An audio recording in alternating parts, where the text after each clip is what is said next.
మీ business ఏదైనా మీ ఊర్లో promotion చేయాలంటే అది సుమన్ టీవీతోనే సాధ్యం. ఇప్పుడే సంప్రదించండి.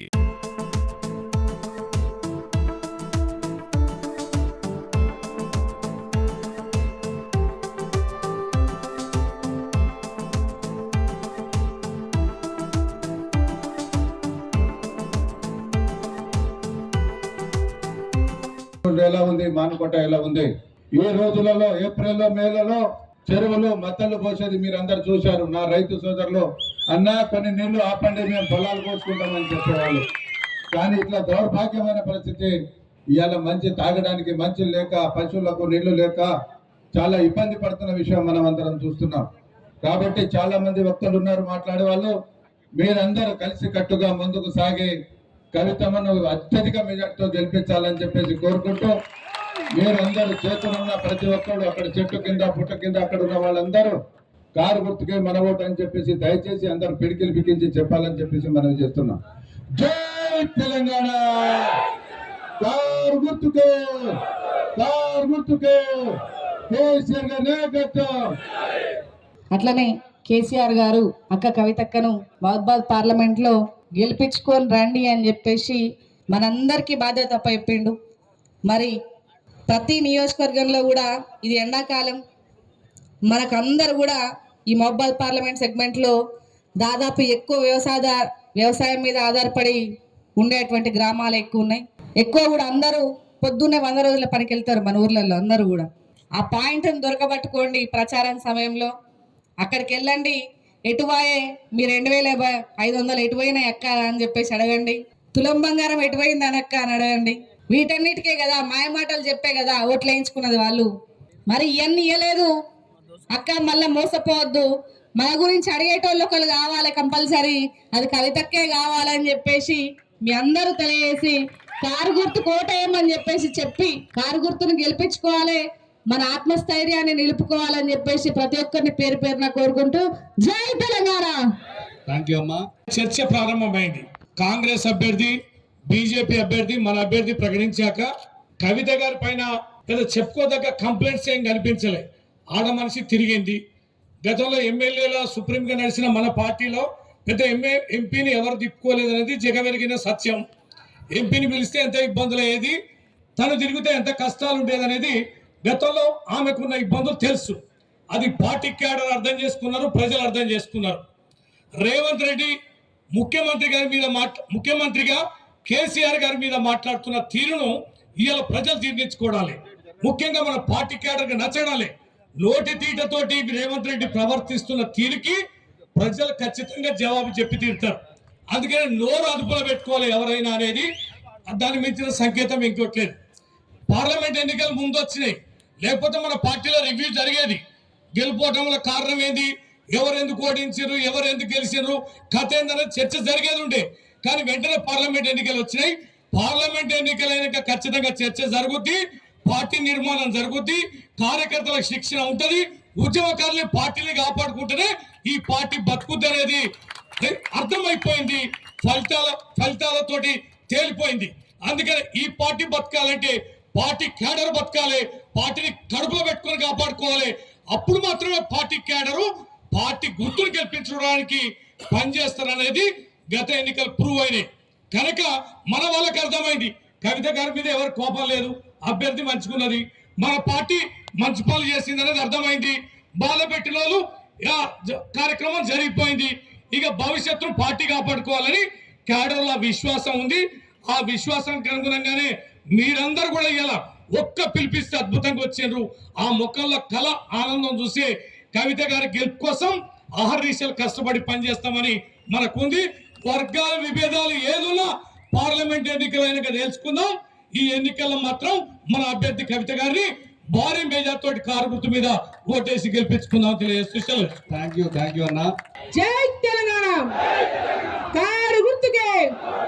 సభాధ్యక్షులు ఇవాళ నా నామినేషన్ సందర్భంగా సభాధ్యక్షత వహిస్తున్న పెద్దలు మహబూబాద్ పట్టణ మండల పార్టీ అధ్యక్షులు గద్దెరవి గారికి, నన్ను సొంత ఆడబిడ్డలాగా ఆశీర్వాదం ఇవ్వడానికి వచ్చి సత్యాద్రాదుడు గారికి, రేగన్న మన్యం పులి, ఆయనకు అక్కడ అందరూ మన్యం పులి అని పిలుస్తారు, మన్యం పులి రేగన్న గారికి, మరియు తక్కెలపల్లి రవీంద్రరావు గారికి, మరియు హరిప్రియ గారికి, పెద్దలు నా తండ్రి రెడ్డి నాయక్ గారికి, నాగజ్యోతి గారికి, మున్సిపల్ చైర్మన్ గారికి, రవి గారికి, మరియు చెల్లెలు జడ్పీ చైర్పర్సన్ బిందు గారికి, భరత్ కుమార్ రెడ్డి గారికి, మహేందర్ రెడ్డి గారికి, వేదికపై ఉన్న మిగతా సీనియర్ నాయకులకు, ఒక్క సోషల్ మీడియాలోనే నిన్న పొద్దున నా భద్రాచలం నుంచి మొదలుకుంటే మాన్కోట వరకు స్వచ్ఛందంగా సొంత తోబుట్టును ఎట్లయితే దీవించడానికి వచ్చిందో అదే మాదిరిగా వచ్చిన ప్రతి ఒక్క అన్నలందరికీ మీ ఆడబిడ్డ శిరస్సు వంచి పాదాభివందనాలు తెలియపరుస్తా ఉన్నా.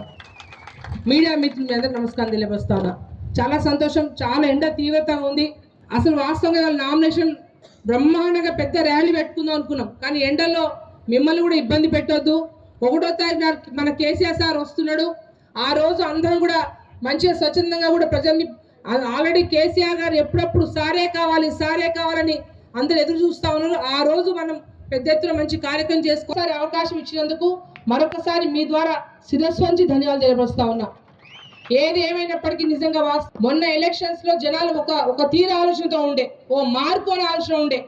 ఆ మార్పు ఎట్లా అంటే ప్రజలు మా ఆడబిడ్డలైతే తులం బంగారం ఇస్తారు కదా అని చెప్పేసి రకరకాల కారణాలతో రైతన్నలైతే దాదాపు మన ప్రాంతం మొత్తం కూడా రైతులందరూ కూడా వ్యవసాయం చేసుకునే వాళ్ళు ఎక్కువ ఉంటారు. అందరు రుణమాఫీ 2 లక్షలకు ఆశపడ్డారు పాపం రైతన్నలు. అందరు కలిసి మొన్న మార్పు అనే ఒక ఉద్దేశంతో మొన్న ఓట్లేసారు. కానీ గత 15-20 రోజుల నుంచి నేను అన్ని మండలాలు తిరుగుతా ఉన్నా. ఎక్కడ చూసినా ఏడ మాట్లాడిచ్చినా పలకరించక ముందే వాళ్ళు వచ్చి మా పొరపాటు అయిపోయింది అని వాళ్ళే చెంపదెబ్బలు కొట్టుకుంటూ నా ముందు కూర్చున్న మన కార్యకర్త సోదరులందరే మీరు ఎక్కడికెక్కడ కూడా రేపటి నుంచి కూడా ఎక్కడికక్కడ గ్రామాలు వేరే ఊర్లు తిరగకుండా మన వాటలో మన పని చేయండి. చేసేటప్పుడు చెప్పండి 2 లక్షల రుణమాఫీ అయితే కాంగ్రెస్ పార్టీ ఓటేమనండి. 2 లక్షల రుణమాఫీ కాకుంటే మా ఆడబిడ్డ కవిత కారు గుర్తుకు ఓటేయండి అని అడగండి. అంతేనా? తులం బంగారం వస్తే కాంగ్రెస్కి ఏమనండి, కవిత కారు గుర్తుకు ఓటేమని అడగండి. రైతు బంధు వస్తుందా? రావట్లే. కేసీఆర్ సార్ కరోనా అప్పుడు కూడా ఎన్ని అప్పులైనా ఇబ్బంది అయినా రైతన్న దంచున కూడా రైతు బంధు ఇచ్చేది.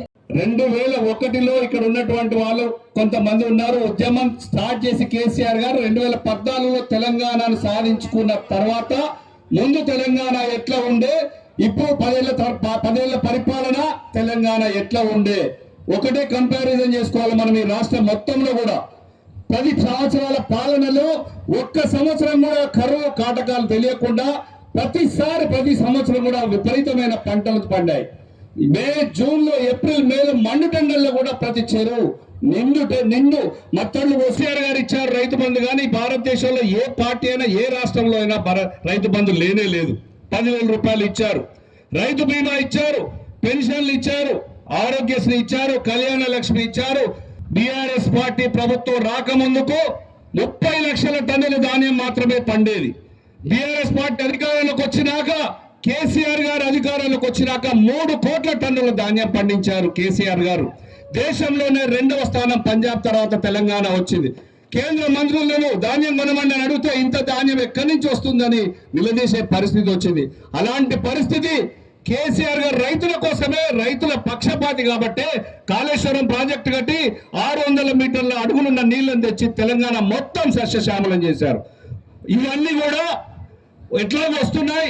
ప్రతి స్కీమ్ ఉంది, రైతు బంధు 10,000 ఉంది, ఆసరా ఉంది, కళ్యాణ లక్ష్మి ఉంది, పెన్షన్లు ఉన్నాయి, ఆరోగ్యశ్రీ ఉన్నాయి, రైతుల గిట్టుబాటు ధర ఉంది, ప్రతి పంట కొంటాడు. ఇవన్నీ జరుగుతున్నాయి. 10 ఏళ్లలో అద్భుతంగా పాలించారు. రోడ్లు కానీ ప్రతి జిల్లా 10 జిల్లాలను 33 జిల్లాలు చేసి సోదరుని చెప్పినట్టు మెడికల్ కాలేజీలు, కలెక్టరేట్లు, ఎమ్మెల్యే ఎక్కడెక్కడ బంగ్లాలతో సహా ప్రతిదీ కూడా అభివృద్ధి చేసి ముందుకు తీసుకొచ్చి ప్రజలందరినీ కూడా చైతన్యపరిచి చాలా బాగా అభివృద్ధి చేసిన కేసీఆర్ గారిని ఒక్కసారి మాయ మాటలతో 6 గ్యారంటీలు, 420 హామీలు అంటే 432 మాయ మాటలతో ఒకటి మోసపోయారు. ఎక్కడంటే మన ప్రజలందరూ కూడా ఆశపడ్డారు. కళ్యాణ లక్ష్మిలో తులం బంగారం వస్తుందంటే మన సోదరి మనలందరూ కూడా, తర్వాత రైతు బంధు 10 నుంచి 15,000 వస్తుందంటే, పెన్షన్ 4,000 వస్తుందంటే, రైతులకు బోనస్ 500 ఇస్తారంటే, డిసెంబర్ 9 2 లక్షల గిట్టుబాటు ధర రుణమాఫీ చేస్తారంటే, ఇవన్నీ కూడా కేసీఆర్ గారు ఇచ్చే స్కీములు ఎవ్వరు కూడా తీయలేరు, ఇవి అధికంగా వస్తాయని చెప్పేసి మాయాలో పడి మోసపోయారు మన జనమంతా, మన కార్యకర్తలే కానీ మన వాళ్ళు కానీ మన ప్రజలు మన సోదరులు సోదరిమణులు. ఇవన్నీ తెలుసుకోవడానికి మోసపోవడానికి ఎక్కువ టైం కూడా వాళ్ళు ఇవ్వలే. 100 రోజుల్లోపే తెలిసిపోయింది. ఇక ప్రజలు రెడీగా ఉన్నారు గుద్దడానికి, ఇప్పుడు కారుపై ఓట్లు వేయడానికి. మనం చేయాల్సిందల్లా ఒక్కటే, ఇక్కడ ఈ రాష్ట్రంలో జరుగుతున్న బంగారం లాంటి అవకాశం మళ్ళీ వచ్చింది. కేసీఆర్ గారు ఎంపీలు గెలవబోతున్నారు. 8 మాత్రం సర్వేలో గెలుస్తున్నామని చెప్పారు, 4 మాత్రం టఫ్ ఫైట్ ఇస్తున్నామన్నారు. అంటే 12 వస్తే వస్తుందని 88 సీట్లు వచ్చినట్టే లెక్క లాస్ట్ టైం లాగా. అంటే కేసీఆర్ గారిని ప్రజలు తొందరలో గుర్తు తెచ్చుకున్నారు, కాంగ్రెస్ ను చీత్కరించుకునే పరిస్థితి వచ్చింది. ముఖ్యంగా మీకు చెప్పేది ఏంటంటే పార్లమెంట్ లో ఎవరు ఉండాలి, ఎవరు ఉంటే బాగుంటుంది, తెలంగాణ కోసం కొట్లాడేది. ఎట్లాగో మాయపోయాం, మోసపోయాం. ఈ ప్రభుత్వం 5 ఏళ్ళు ఏలని ఏమైనా చేసుకొని, కానీ ఒక్కటి మాత్రం నిజం, లోక్సభలో సోదరులు లాంటి ఎంపీలు, చురుకైన ఎంపీలు ఉంటే తెలంగాణకు రావాల్సిన కొట్లాడి ఒక యూనివర్సిటీకి గిరిజన యూనివర్సిటీ సమ్మక్క సారలమ్మ పేరుతో గిరిజన యూనివర్సిటీ కూడా తెచ్చుకున్నాం. రైతు నల్ల చట్టాలను తిప్పికొట్టాం. ఏదైనా కొట్లాడాలంటే బీఆర్ఎస్ పార్టీ ఎంపీలు ఉంటేనే సాధ్యమవుతుంది. 4 బీజేపీ ఎంపీలు ఉన్నారు, 3 కాంగ్రెస్ ఎంపీలు ఉన్నారు. గత 5 ఏళ్లలో ఎప్పుడు కొట్లాడలే. ఎప్పుడైనా కొట్లాడింది తెలంగాణకు రావాల్సినవి. ప్రాజెక్టు కూడా జాతీయ హోదా ఇవ్వని బీజేపీని నిలదీయాలంటే కవిత లాంటి చురుకైన నాయకులు రావాలి, గెలిపించుకోవాల్సిన బాధ్యత కూడా మన మీద ఉంది. ఇవన్నీ జరగాలంటే ఒకటి ఎక్కువ పెద్ద బహిరంగ సభలు జాతరలు ఉండవు. మనకున్నది ఒక అవకాశం. 1వ తారీఖున సాయంత్రం 5-5:30 మధ్యలో కేసీఆర్ గారు బస్సు యాత్ర వస్తారు. నర్సంపేట నుంచి అన్న, డోర్నకల్ నుంచి పెద్దన్న రెడ్డి అన్నయ్య గారు, ఇల్లందు నుంచి సోదరుని హరిప్రియ గారు, మహబూబాద్ నుంచి కవితమ్మ గాని, శంకర్ నాయక్ గారు కానీ, సత్యవతిరావు గారు, రవీంద్రరావు గారు, మేమందరం కూడా కష్టపడి మనందరం కష్టపడి ఆ ఒక్క ప్రోగ్రాం బ్రహ్మాండంగా సక్సెస్ చేసుకుంటే మీ అందరికి రిక్వెస్ట్ చేసేది కాంతారా అని చెప్పింది నిజం. ఎవరు కూడా ఈ ఊరు నుంచి ఆ ఊరికి, ఆ ఊరు నుంచి ఈ ఊరికి తిరగాల్సిన పనే లేదు. ఖమ్మంలో మేము ఇంప్లిమెంట్ చేస్తున్నాం. ప్రతి 100 ఓట్లకు ఒక బూత్ కమిటీ మెంబర్ వేసుకుంటే దాదాపు 40 నుంచి 50 మంది మన పార్టీ వాళ్ళే ఉంటారు. మిగతా పార్టీ వాళ్ళ దగ్గరికి ఈ 40 మందిలో 10 మంది పోయి ప్రతి ఒక్కరి చేతులు పట్టుకుందాం, దండం పెడదాం, రిక్వెస్ట్ చేద్దాం. ఎందుకంటే ఈ బీఆర్ఎస్ పార్టీ అభ్యర్థులు ఉంటేనే ఇక్కడ ఉన్న వాళ్ళ మెడలు ఉంచేది. ఇక్కడ ఉన్న అధికారంలో ఉన్న కాంగ్రెస్ ప్రభుత్వం మెడలు ఉంచాలంటే కూడా బీఆర్ఎస్ పార్టీ ఎంపీలు ఢిల్లీలో ఉండాల్సిన అవసరం ఉంది. ఇవన్నీ గుర్తుపెట్టుకొని ఖచ్చితంగా కూడా ఇంకొక రిక్వెస్ట్, రాజ్యసభ 20 నెలలదే నా కోసం ఉన్నటువంటి ఒక బీసీ అని చెప్పి నాకు ఇస్తే ఒక 20 నెలలు కాదు, ఇంకో 6 ఏళ్ళు కూడా ఇస్తా అన్నారు. అప్పుడు అధికారంలో ఉన్నాం, 3 రాజ్యసభలు వచ్చేటి. 10 మంది నిరాశ్రయ రాజకీయ ఉన్నా కూడా ఎట్టి పరిస్థితిలో రవికి మాట ఇచ్చిన ఒక బీసీ బిడ్డడు ఖచ్చితంగా కూడా ఇతనికి ఇవ్వాలని చెప్పి ఇచ్చినటువంటి కేసీఆర్ గారికి మీరందరూ కూడా గట్టిగా చప్పట్ల ద్వారా కష్టపడి థ్యాంక్స్ చెప్పాలి. బీసీ, ఎస్సీ, ఎస్టీ, ముస్లిం మైనార్టీలు అందరం కూడా గతంలో తెలుగుదేశం పార్టీని బీసీలు ఎట్లయితే కాపాడుకున్నారో ఈ బీఆర్ఎస్ పార్టీని కూడా అట్లాగే కాపాడుకోవాలి. ఒక పార్టీ ఎవరిలో తేలిపోయింది, బీజేపీ పార్టీ ఎవరిదో తేలిపోయింది, బీఆర్ఎస్ పార్టీ బీసీలుగా ముందుకు పోవాలని చెప్పేసి